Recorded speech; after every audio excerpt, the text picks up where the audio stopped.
From friendship to rivalry, here's how Tsar Alexander I of Russia eventually took revenge for his humiliation at Austerlitz by masterminding Napoleon's downfall.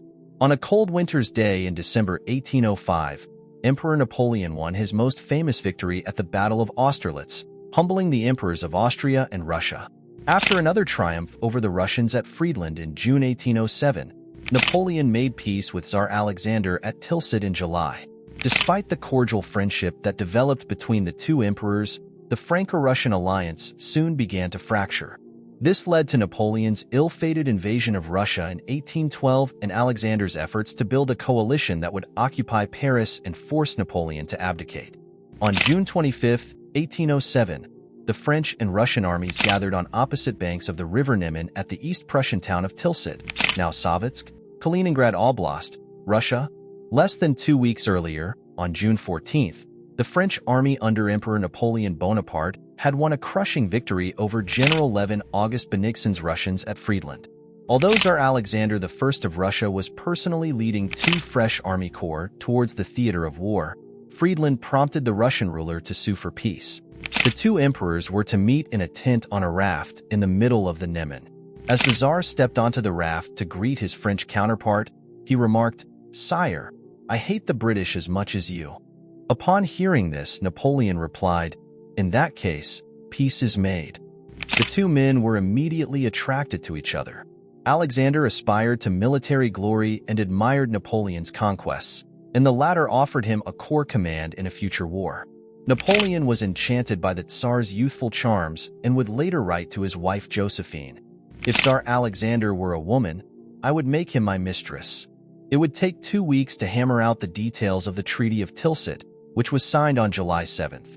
While Russia was obliged to join the continental system, the trade embargo Napoleon imposed on Britain in an effort to starve his foes into submission, Alexander avoided significant territorial concessions. The Tsar's ally, the Kingdom of Prussia, was not so fortunate, having its eastern, Polish, provinces carved out to form the Duchy of Warsaw, a French client state. Napoleon Bonaparte and Tsar Alexander I's backgrounds could not be more different. Bonaparte was born to a minor noble family in Corsica in 1769, a year after the island was sold to France by Genoa. After receiving his military education in France, Napoleon rapidly rose up the ranks following the Revolution of 1789, announcing himself on the international stage in 1796 by leading a brilliant campaign against the Austrians in northern Italy. In 1798, Bonaparte was sent to Egypt in an attempt to disrupt Britain's communications with India. Despite initial successes, Napoleon's army was trapped in Egypt when the French fleet was destroyed by Admiral Horatio Nelson at the Battle of the Nile. After a failed attempt to fight his way through Syria and Palestine, General Bonaparte left Egypt and slipped past the Royal Navy to arrive in France in August 1799. In early November, he overthrew the French government in a coup and installed himself as First Consul of the French Republic. First Consul Napoleon Bonaparte set about consolidating his power after the decade of political turmoil unleashed by the Revolution. After reconquering Italy from the Austrians, he made peace with them in February 1801. Later that year, he reached a settlement with the Pope on the status of the Catholic Church in France. In early 1802, France and Britain also came to terms at the Treaty of Amiens. By the spring of 1804, Napoleon proclaimed himself emperor, and he was crowned in a ceremony at Notre Dame Cathedral on December 2, 1804. Born into the House of Romanov in 1777, Tsar Alexander I was the grandson of Empress Catherine the Great, 1762–96, and the son of Tsar Paul I, 1796–1801. While Catherine and Paul hated each other, Alexander inherited his grandmother's liberal views and his father's fondness for military parade. After his accession to the throne in 1796, Paul reversed many of his mother's policies. He admired the stern order of the Prussian army and attempted to introduce Prussian uniforms and discipline to his army, alienating many officers in the process. In March 1801, disgruntled Russian officers overthrew and murdered Paul in a coup. Although he supported the coup, Alexander did not expect his father to be killed in the process and briefly considered renouncing the throne. Having received an education inspired by the Enlightenment, Alexander and a group of his young friends attempted to introduce liberal reforms, but struggled to make progress in the face of opposition from conservative aristocrats. Although both Napoleon and Alexander preferred to focus on domestic reforms, by 1805, France and Russia were at war. The Peace of Amiens proved short-lived, and hostilities between Britain and France resumed in May 1803. In January 1804, Napoleon uncovered a plot by royalists to overthrow him. He believed the plotters hoped to install the Duc d'Enghien, a young French aristocrat, as the new king. Napoleon sent troops over the border to abduct the Duke and take him to France, where he was executed on March 21, 1804. D'Enghien had been taking refuge in the Grand Duchy of Baden, ruled by Alexander's father-in-law, and his kidnapping and murder prompted a diplomatic protest from the Tsar. The following year, Russia joined Austria and Britain in the Third Coalition against France. The Austrians planned to invade France through Bavaria with 2 Russian armies in support. In August, after French Admiral Pierre-Charles Villeneuve failed to break through to the English Channel to support an invasion of Britain, Napoleon turned his army eastwards to confront the Austrians. In a lightning campaign, Napoleon surprised Austrian General Karl Mack at Ulm in Bavaria and forced over 40,000 Austrians to surrender on October 19. Upon learning of Mack's defeat, Russian commander Mikhail Kutuzov hurried back along the Danube Valley and successfully joined up with the Second Russian Column to restore Allied numerical superiority. Although Kutuzov was reluctant to assume the offensive, the Tsar and his entourage of ambitious young officers saw an opportunity to humble the Corsican upstart. The Battle of Austerlitz was fought on December 2, 1805, the anniversary of Napoleon's coronation. On the eve of the battle, Napoleon withdrew Marshal Jean-de Soult's 4 corps from the Pratzen Heights and left his right flank weak to encourage the Allies to attack. On Napoleon's right, Marshal Louis-Nicolas Davout's 3 corps arrived during the night and used the terrain to their advantage to blunt the momentum of the Allied attack. Once the Allied center was sufficiently weakened, Napoleon ordered the 4 corps to seize the Pratzen Heights. The sun of Austerlitz burned away the morning mist, revealing Soult's men marching up the heights and throwing the coalition army into confusion. After overcoming a fierce counterattack from the Russian guards, Napoleon sealed his most famous victory, while Alexander was seen weeping after the battle. While the Austrians sued for peace after Austerlitz, Alexander continued the fight and joined the Prussians in the War of the Fourth Coalition in 1806. The main Prussian field armies were annihilated by Napoleon and his marshals at the battles of Jena and Auerstedt on October 14, 1806, and the remnants retreated eastwards to join up with the Russians.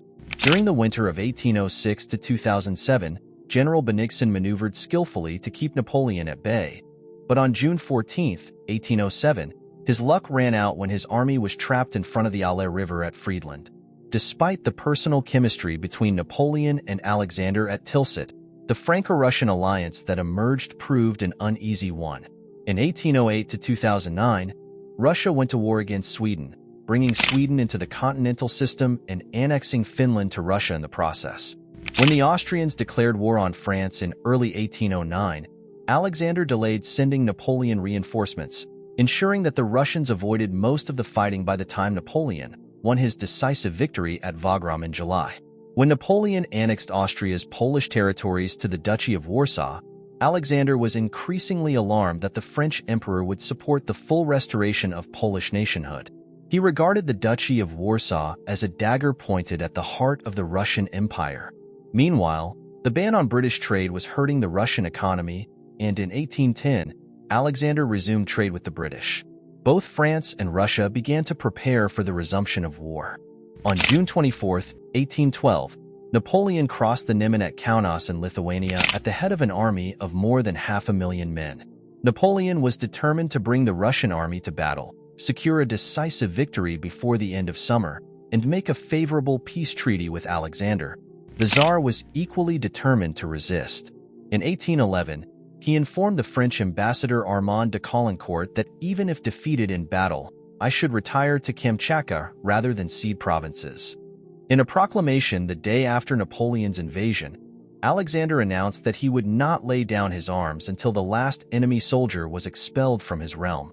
Although Alexander was with the Russian army at headquarters at the beginning of the campaign, he was persuaded by his generals to leave the front to rally his subjects in Moscow. Alexander duly handed over command to General Mikhail Barclay de Tolly. Barclay had been Minister of War since 1810 and led reforms to improve the effectiveness of the Russian army. With fewer than 200,000 Russian troops on the western border, Barclay knew he had to preserve his manpower and avoid battle until numerical parity. Napoleon entered Moscow in triumph a week later, expecting the Tsar to sue for peace. Instead, he encountered a largely empty city in flames. As the days passed, Napoleon's men were running out of supplies, and the emperor sent Alexander 2 letters inviting him to peace talks. Alexander refused to reply.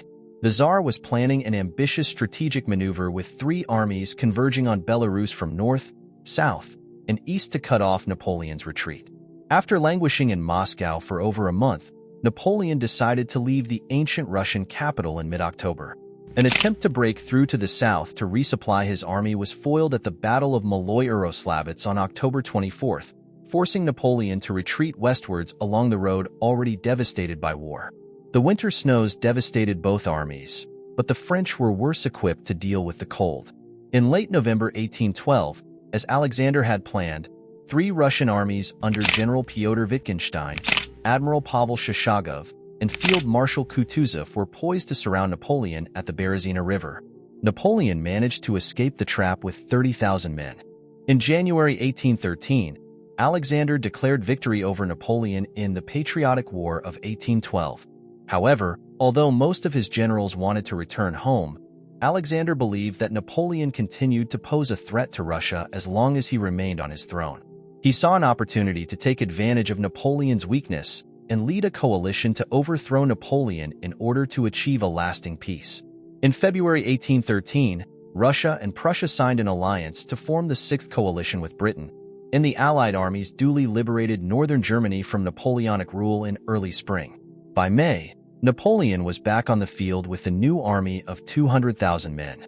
Although he managed to defeat the Allies at Lutzen and Bautzen in Saxony, he lacked the cavalry force to effectively exploit these victories. Nevertheless, Napoleon's resurgence sufficiently alarmed Alexander and prompted him to seek assistance from Crown Prince Karl Johann of Sweden, formerly Marshal Bernadotte of France. In early June 1813, Napoleon accepted an armistice and Austrian mediation. When Napoleon rejected Austrian terms proposed by Count Metternich, Austria joined the Sixth Coalition in August. While the Austrian general Prince Karl Philipp von Schwarzenberg assumed supreme command, Alexander continued to serve as political leader of the coalition.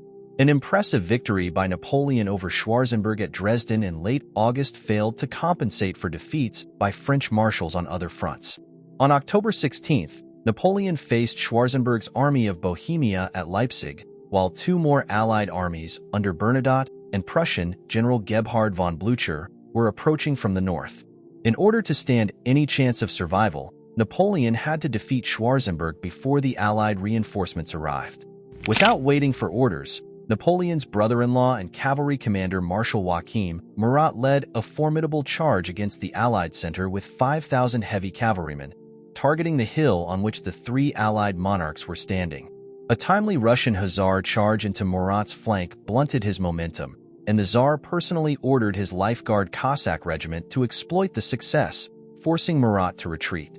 The arrival of Allied reinforcements over the following days forced Napoleon to withdraw from Leipzig on the 19th. After his defeat at Leipzig, Napoleon abandoned his claims to Germany and sought to rebuild his army to defend France. Although the Allied armies were exhausted, the Tsar overcame Austrian reluctance as the Allies invaded France in January 1814. Napoleon had fewer than 50,000 men under his command against the coalition army bearing down on Paris. The Allies divided their armies into 2 columns, one under the cautious Schwarzenberg and the other under the aggressive Blücher. Taking advantage of the agility of his smaller army, Napoleon held Schwarzenberg back while dealing Blücher 4 defeats in 6 days between February 10th and 15th. It seemed as though the emperor was once again the young General Napoleon Bonaparte of his first Italian campaign, but the numerical odds were too long. In late March, Napoleon tried to entice Schwarzenberg into following him to prevent the Allies from entering Paris. Alexander persuaded the Austrian general to send 150,000 men under Barclay de Tolly toward Paris, while an allied cavalry detachment continued to harass Napoleon. After a few days of resistance, Paris surrendered to the Allies on March 31st, and Tsar Alexander entered Paris in triumph at the head of the coalition army. On April 2nd, the French Senate declared Napoleon deposed. Napoleon briefly attempted to rally his men, but was soon persuaded that his cause was lost. He abdicated unconditionally on April 6th, and the terms were confirmed at the Treaty of Fontainebleau on April 11, 1814. A mere 18 months earlier, he had been in the Kremlin in Moscow.